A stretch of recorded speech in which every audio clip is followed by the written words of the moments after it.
So now we're going to look at 7A and 7B, and these are our probability notes. And so to define probability, probability is defined as the chance an event or something occurs.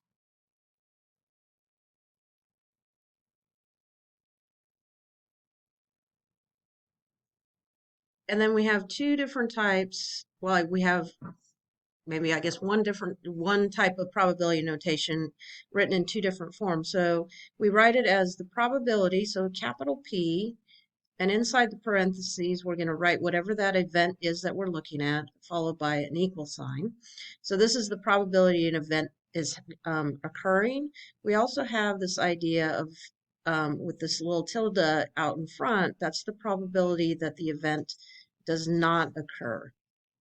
So for instance, we would say, what's the probability of rolling a 6 on a dice?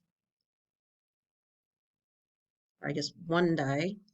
Okay, so that's what we would call this. And then if we had the little tilde out in front, the probability, we still write the same thing inside, but now we're talking about the probability of it not happening. Right, so this is our probability notation.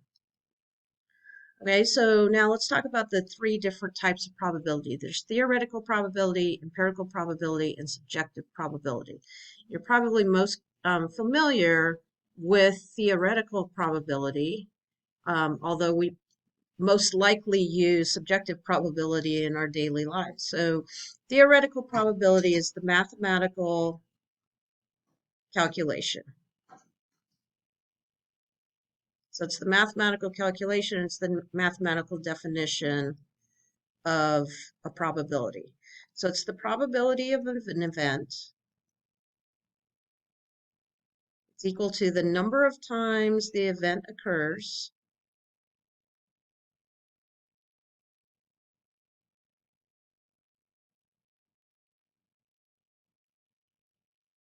divided by the total possible outcomes.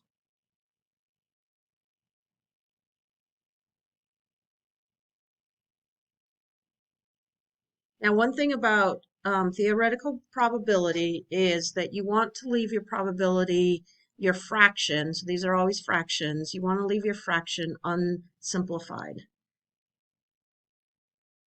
And the reason why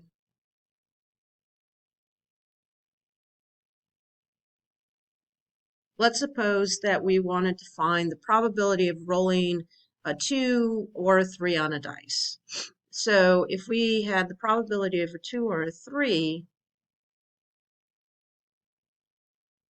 well, we have a total of 2 outcomes, so that's how many times this event occurs. I guess the total number of outcomes, there's 2 of those out of a dice, which has 6 sides. If you simplify this to 1/3, now it has a different story. Now we're only picking out one thing from a 3-sided die. So it tells a different story. Yes, it's equivalent, but we want to keep them unsimplified. Now keep in mind, my math lab will probably ask you to simplify it, but for purposes of turning things in by hand, you will probably most want to keep it in the unsimplified form. Notice we do not change these to decimals or percentages when we're working with theoretical probabilities. They're always a fraction, and most generally they're an unsimplified fraction. Another example might be, what's the probability of somebody is born in April? Because we're talking about months, then we would have 1 out of 12. However, if we said, what's the probability of somebody born on January 5th, then we have 1 out of 365. Because now we're talking about a specific day, so we want the total number of days. So empirical probability is the tested probability of a theoretical probability. So it's the tested probability. So if you recall, maybe way back in grade school sometime, and you and a partner were supposed to work together, and you were supposed to flip a coin 50 times and record the outcomes. And so you had so many out of 50. Well, we know that the probability of a head is supposed to be out of two. But if you do it 50 times, let's say when you did this probability of heads with your partner and you had a total of 50 tosses, and let's say you got 37 heads, well, that's not one half. But if you did it again, let's say they told you to do it another 50 times. So the first time you had 37 out of 50, you do it 50 more times. And so let's say you had 20 out of 50. And so I'm now end up with, what is that, 357 out of 100. Notice we're getting closer to our one half.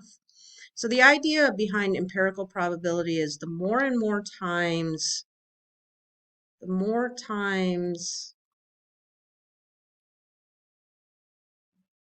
the test occurs, so the more times that we flip that coin, the closer the probability comes to the theoretical probability.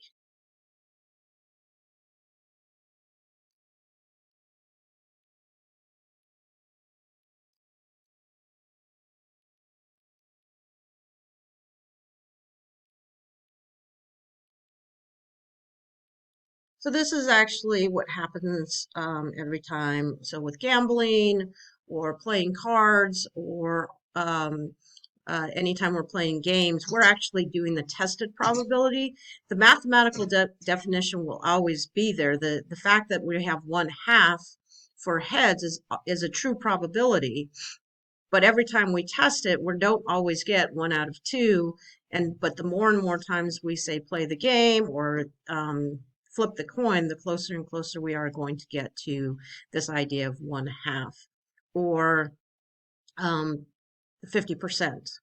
Okay, so empirical probabilities and subjective probabilities generally are written as decimals or as percentages, where the theoretical probability is always written as a fraction.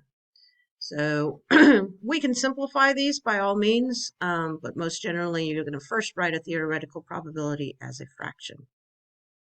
And finally, the subjective probability. So a subjective probability is just what your gut tells you.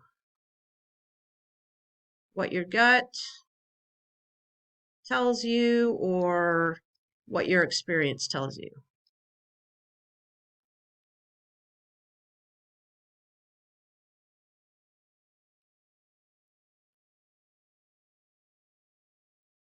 So for instance, let's have an example of simply what's the probability that it's going to rain in Phoenix today. So depending on what day this is, it might have, based on our gut, we might say that it's a 10% chance. Notice our subjective probabilities are generally written as percentages. Generally, but not always. Our empirical probabilities are generally written as either a fraction or a decimal. Sometimes they're written as a percentage, but generally a fraction or a decimal. And our theoretical probabilities are first written always as fractions. So again, your subjective probability is just what does your gut tell you or what based on your experience. If you've never lived in Phoenix, you would have perhaps no idea what that percentage would be. But if you've lived in Phoenix most of your life or all your life, you probably have a pretty good idea what that percentage probability would be.